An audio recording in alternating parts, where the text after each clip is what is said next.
Grandpa, what were you hiding all these years? The mansion was never your inheritance. Greed does strange things to families, turning relatives into vultures the second a wealthy patriarch takes his final breath. While his arrogant cousin celebrated inheriting a $12 million estate, Algar walked away with nothing but a rusted key to a condemned machine shop. Or so they all thought. Heavy autumn rain lashed against the floor-to-ceiling windows of the Harrison & Cole law firm, blurring the towering skyline of downtown Manhattan into a smear of dull gray. Inside the mahogany-paneled conference room, the atmosphere was suffocatingly tense, smelling faintly of expensive leather, stale coffee, and raw, unfiltered avarice. Algar McDonald sat near the back of the room, acutely aware of how out of place he looked. While his Aunt Belinda wore a tailored Chanel suit that probably cost more than his entire annual salary, and his cousin Rand sported a bespoke Tom Ford ensemble complete with a diamond-studded Patek Philippe watch, Algar was dressed in a worn corduroy jacket and practical work boots.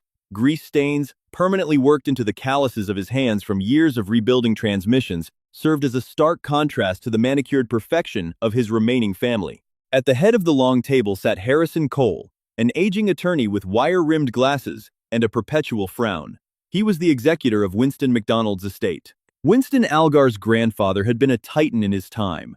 He started in the grim, soot-stained industrial boom of the 1950s, building high-tolerance aerospace parts for Lockheed and Boeing. When American manufacturing began to offshore, Winston had ruthlessly pivoted, liquidating his massive factories and pouring the capital into commercial real estate across the Hudson Valley. He amassed a fortune, but he never lost the rough, pragmatic edge of a man who knew how to operate a metal lathe. Algar was the only one in the family who had truly understood the old man. While Belinda and Rand had spent their lives orbiting Winston's bank accounts, begging for seed money for failed tech startups or lavish European vacations, Algar had spent his weekends in Winston's private garage, learning the difference between a micrometer and a dial caliper, listening to the old man spin tales of the post-war industrial boom. Yet, as Attorney Cole cleared his throat and began reading the final will and testament, Algar's heart sank into a cold abyss. "To my daughter, Belinda McDonald," Cole's dry voice echoed in the cavernous room, "I leave the sum of $4 million in liquid assets, currently held in trust at Chase Manhattan Bank, alongside the deed to the summer property in Martha's Vineyard." Belinda offered a tight, satisfied smile, adjusting her pearl necklace. "To my grandson, Rand McDonald," Cole continued, turning a crisp, heavy parchment page, "I leave the primary estate known as Oak Haven, located in Rhinebeck, New York, including all its furnishings, grounds, and the remaining commercial real estate portfolio valued at approximately $12 million. Rand leaned back in his leather chair, exhaling a long, dramatic sigh of relief. He shot Algar a brief, condescending smirk. Algar didn't care about the money, he truly didn't, but the sheer inequity of it stung. He had been the one to drive Winston to his oncology appointments. He had been the one to sit by the hospital bed while Rand was busy attending a hedge fund gala in Monaco. "And finally," Cole said, peering over his glasses, his expression softening slightly as he looked at Algar, "to my grandson, Algar McDonald." The room went dead silent. Algar sat up straighter. "I leave the origin of my soul. The property, legally known as Lot 42, McDonald Precision Machining, located on 4th Street in Easton, Pennsylvania. Furthermore, I leave Algar the contents within said property, and a single item held in this office." Cole reached into his desk drawer and pulled out a heavy manila envelope. He slid it across the polished mahogany table. Algar reached out and opened it. Inside was a single, heavily oxidized brass key on a frayed leather string and a yellowed property deed. Rand let out a sharp, barking laugh. A machine shop? That abandoned brick dump in the Rust Belt? Grandpa held onto that toxic waste site? "Algar, you're going to go bankrupt just paying for the asbestos removal." "Rand, please," Belinda chided, though her eyes danced with malicious amusement. Winston always knew Algar was mechanically inclined. It's a fitting gift for a mechanic. It keeps him in his proper element. Algar clenched his jaw, sliding the key into his pocket. "Why did he leave Oakhaven to you, Rand?" "He hated what you did to his company shares." "Because I am the future of the McDonald legacy," Rand snapped, his smirk vanishing. "I know how to manage wealth. You know how to change spark plugs." The old man was senile at the end, but he wasn't stupid. He knew I'd maintain the estate's prestige.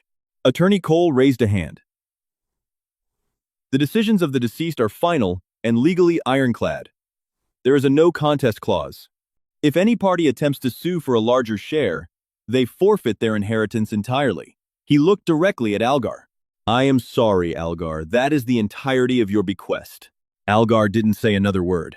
He stood up, the heavy brass key weighing down his pocket like an anchor. He walked out of the law firm and into the pouring rain, climbing into his battered 1987 Chevrolet C10 pickup. As he turned the ignition, the engine sputtering to life, he looked down at the brass key. It made no sense. Winston was a brilliant, calculating man. He did nothing by accident.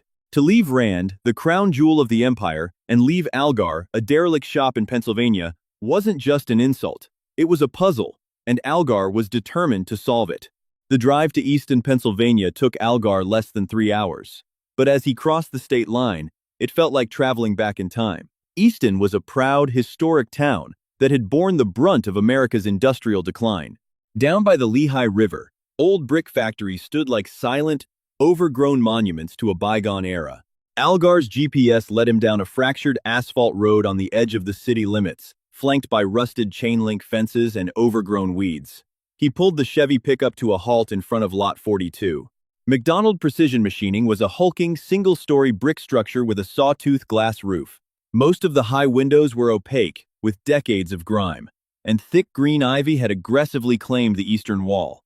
The heavy corrugated steel rolling door at the front was chained shut, secured by an industrial padlock the size of a grapefruit. Stepping out into the crisp autumn air, Algar walked up to the heavy steel entry door beside the main bay. The lock was an old, heavy-duty Schlage. He retrieved the oxidized brass key from his pocket. His hands trembled slightly as he slid it into the keyway. It was stiff, but with a firm jiggle, the tumblers clicked. The deadbolt slid back with a heavy, satisfying thunk. Algar pushed the door open. The hinges screamed in protest. He was immediately hit by a wall of stagnant air. It smelled heavily of ozone, stale cutting fluid, old motor oil, and the dry, metallic scent of iron dust. He found a heavy breaker box on the wall and flipped the main switch. To his absolute shock, the fluorescent lights overhead flickered, buzzed aggressively, and hummed to life, casting a sickly pale glow over the cavernous space. The power is still connected? Algar muttered to himself, his voice echoing in the vast, dusty silence. He walked deeper into the shop, his boots crunching over metal shavings that had lain undisturbed for decades. The shop was a museum of mid-century manufacturing. To his left sat a massive Bridgeport Series 1 milling machine, its cast-iron frame coated in a fine layer of surface rust, but otherwise structurally sound. Down the line was a beautiful, vintage South Bend 10K lathe, a colossal Cincinnati Millicron horizontal mill, and a massive Niagara mechanical punch press that looked like it weighed upwards of 50 tons. It was a machinist's paradise, but it was all obsolete. To Rand and Belinda, this place was a financial black hole. The machines were too heavy to move cheaply and too old to integrate into modern CNC manufacturing. Algar spent the next 3 days living out of the shop, sleeping on a military surplus cot he'd set up in the glass-partitioned foreman's office. He swept floors, wiped down the Bridgeport with liberal amounts of WD-40, and tried to make sense of the chaos. He felt a profound sense of melancholy. He had expected to find a letter, a hidden safe, or some grand explanation for why Winston had given him this tomb of iron. Instead, he found nothing but old tooling catalogs from 1982 and empty coffee cans filled with dull drill bits. By the evening of the 4th day, Algar was exhausted and demoralized. He sat at the old oak roll-top desk in the foreman's office, nursing a lukewarm coffee. Frustrated, he slammed his fist down on the desk. The impact rattled the ancient wood, and a sharp click echoed from the back of the desk. Algar froze. He reached toward the back panel of the desk, finding that a false backing had sprung loose. Prying it open, his heart began to race. Inside the narrow, dust-free cavity was a leather-bound ledger and a tightly rolled architectural blueprint. He spread the blueprint across the desk. It was dated 1974. It detailed the exact layout of the machine shop. As Algar traced the lines with his grease-stained finger, his brow furrowed. He looked at the blueprint, then looked out the glass window of the office at the vast shop floor. He looked back at the paper. Something was wrong. According to the blueprint, the building was exactly 120 feet long.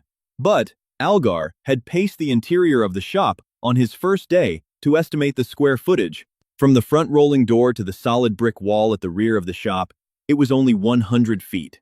20 feet, Algar whispered, doing the math in his head. The building was 50 feet wide, 20 feet deep by 50 feet wide. That was 1,000 square feet of space completely unaccounted for. He hurriedly opened the leather ledger. It wasn't a record of manufacturing parts. It was a financial ledger for the building's utilities. The most recent entry was from just 2 months ago, right before Winston fell ill. Algar traced the columns. Property tax.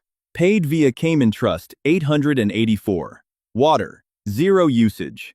Electricity, PPL. Electric utilities, 6,500 kilowatt hours. Used. Algar stared at the number. 6,500 kilowatt hours in a single month? That was the power consumption of a small supermarket. A dark, abandoned machine shop with the main breaker turned off shouldn't be drawing a fraction of that power, unless the power was being routed somewhere else, somewhere that never stopped running. Algar grabbed a heavy Maglite flashlight from his duffel bag and a heavy steel pry bar. He marched out of the office, his footsteps echoing ominously, and headed straight for the rear of the shop. The back wall of the machine shop was seemingly unremarkable. It was covered floor to ceiling in heavy corrugated steel paneling, heavily oxidized and stained with decades of industrial grime. Pushed right up against the center of the wall was the massive, hulking silhouette of the Niagara punch press. Algar stood before the gargantuan piece of machinery. If there was a hidden entrance to the missing 1,000 square feet, it was behind this press. But the machine weighed tens of thousands of pounds. There was no way a single man could move it. Algar spent an hour inspecting the base of the press. That's when he noticed the anomaly. Unlike the Bridgeport and the lathe, which were bolted directly into the concrete foundation with heavy anchor bolts, the Niagara press was resting on a pair of heavily greased, recessed steel tracks embedded flawlessly into the concrete floor. It wasn't bolted down, it was on a rail system. Algar's eyes trailed up the massive frame of the press to the steel I-beams running across the ceiling.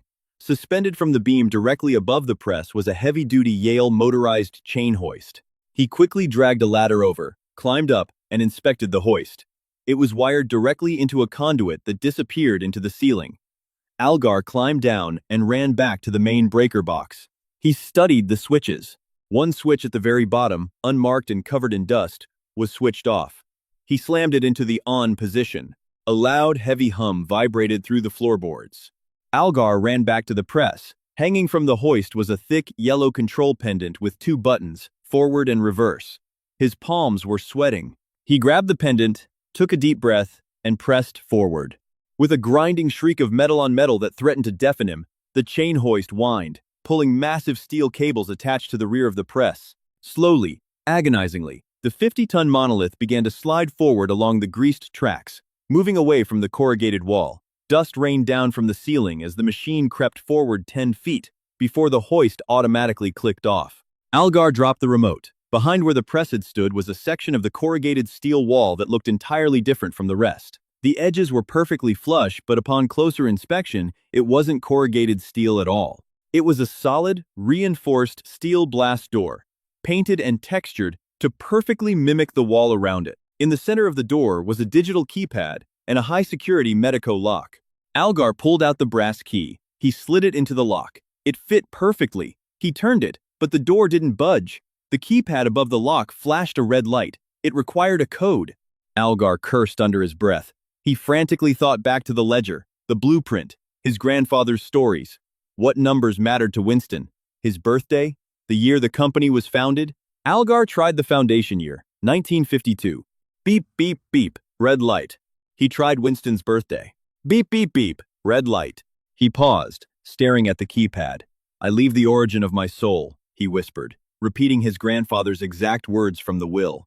What was the origin of his soul? Algar remembered a story Winston used to tell. Before the wealth, before the factories, Winston was just a poor mechanic who had rebuilt his first engine in the winter of a very specific year. It was the engine of a 1932 Ford Flathead the 5th 8, the project that made him realize his genius. But what was the date? Algar recalled Winston showing him the original, framed spark plug from that engine. The plaque beneath it read, First Spark, the 14th of October, 1948. Algar typed 101448. A heavy electronic clunk echoed from deep within the wall. The red light turned a brilliant green. Algar grabbed the heavy steel handle and pulled. The door, despite weighing hundreds of pounds, glided open silently, on perfectly balanced internal hinges. As the door opened, a blast of cool, aggressively climate-controlled air washed over him. The air was impeccably dry, carrying the distinct scent of cosmoline, a heavy rust-preventative grease used to preserve precious metals and firearms, and rich, aged leather. Algar stepped into the dark void and fumbled for a light switch on the wall. He found a massive industrial toggle and threw it.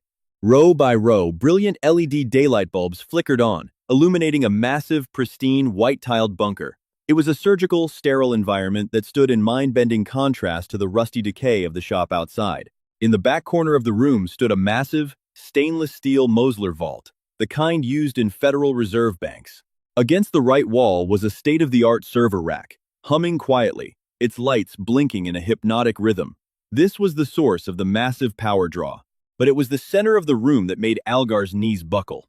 Resting on 4 heavy-duty jack stands was an automobile. It was completely disassembled, its body panels carefully removed and wrapped in protective foam, but the chassis and the engine were exposed. It was a masterpiece of Italian engineering. Algar walked toward it, his breath hitching in his throat. It was a 1962 Ferrari 250 GTO. It was the holy grail of the automotive world. Only 36 had ever been built. They regularly sold at private auctions for upwards of $50 to $70 million. And here was one, completely undocumented, matching numbers, its V12 engine, gleaming under the harsh LED lights. Resting on the steering column was a thick white envelope with Algar's name handwritten in Winston's unmistakable, sweeping cursive. Algar tore the envelope open. Inside was a handwritten letter and a stack of dense legal documents. Algar, the letter began, if you are reading this, it means you didn't sell the shop to the first developer who made an offer. It means you actually looked, and you used your hands and your head.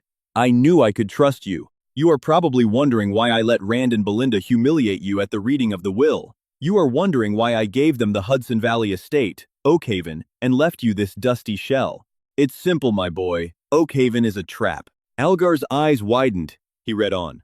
Over the last 10 years, my real estate portfolio hemorrhaged money. To cover the losses and keep Belinda and Rand living in the luxury they felt entitled to, I heavily leveraged Oakhaven. I took out massive hidden loans against the property using offshore shell companies. The estate isn't worth $12 million, Algar. It is encumbered by $15 million in high-interest debt and a massive pending IRS tax lien that I have been fighting in secret court proceedings. The moment the estate goes through probate, the IRS and the creditors will descend on Rand.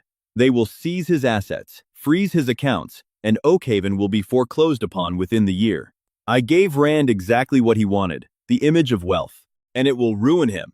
Algar let out a sharp, incredulous breath, a manic laugh bubbling in his chest. His grandfather had orchestrated a masterpiece of financial revenge from beyond the grave.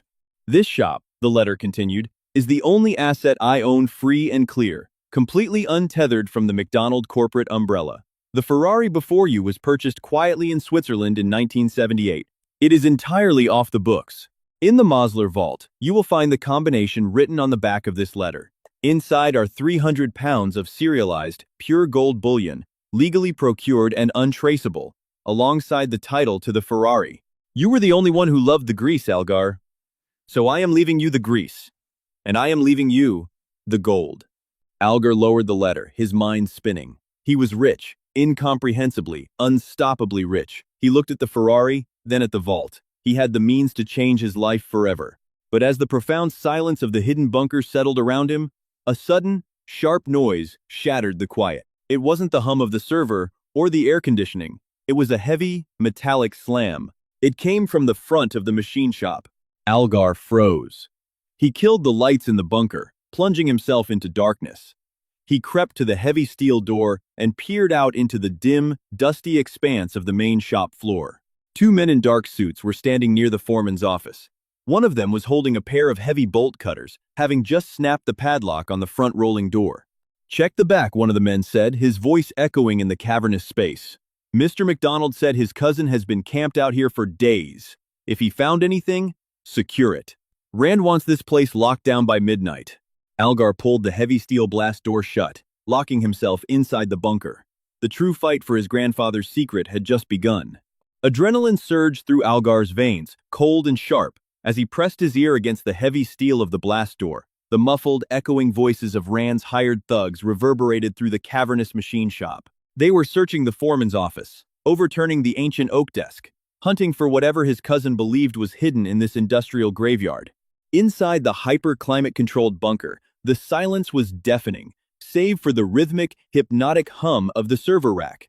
Algar's mind raced. He was trapped in a vault with tens of millions of dollars in untraceable assets, but if those men managed to breach the door, none of it would matter. Rand had clearly realized that Winston wouldn't have left a useless building without an ulterior motive. Greed, it seemed, was an excellent motivator for paranoia. "Look at these tracks on the floor," a gruff voice echoed from the other side of the corrugated wall. Algar flinched. They had found the Niagara punch press and the greased rails. "The machine's been moved. There's a keypad here," a second voice replied, closer this time. A heavy fist pounded against the disguised steel door. "Hey, we know you're in there, McDonald. Open up, or we start cutting." Algar backed away from the door, his eyes darting frantically around the pristine white room. He needed a way out. Winston was a master machinist and a brilliant tactician. He would never design a panic room or a secure vault with only one point of egress. If there was a fire, or if the mechanism failed, Winston would have ensured a secondary escape route. He moved past the gleaming chassis of the 1962 Ferrari 250 GTO, fighting the overwhelming urge to admire the engineering perfection before him. He approached the massive Mosler safe in the corner. Behind it, partially obscured by the shadow of the steel behemoth, was a heavy industrial ventilation grate bolted to the floor. Kneeling, Algar traced the edges of the grate. It wasn't bolted. The hex screws were dummies, milled down and glued to the surface. He slipped his fingers into the steel louvers and heaved upward. The grate popped loose, revealing a dark, angled concrete chute that smelled sharply of river water and old damp earth. It was a smuggler's tunnel, likely leading out toward the Lehigh River embankment. Clang!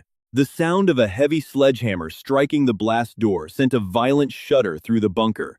"The lock is high security, boss," the muffled voice shouted.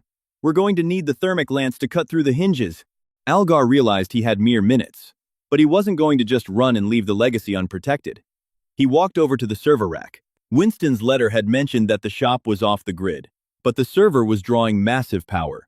Algar studied the monitors. It wasn't just a server, it was a centralized smart grid controller. Winston had wired the bunker to control the entire power distribution of the main shop floor. Algar's fingers flew across the keyboard. He didn't know the master password, but he didn't need to. He simply bypassed the software and accessed the manual breaker overrides on the physical switchboard beside the rack. Outside, the thugs were setting up an acetylene torch. "Hold on, his cousin is calling back," the gruff voice said. Algar paused, listening intently through the steel.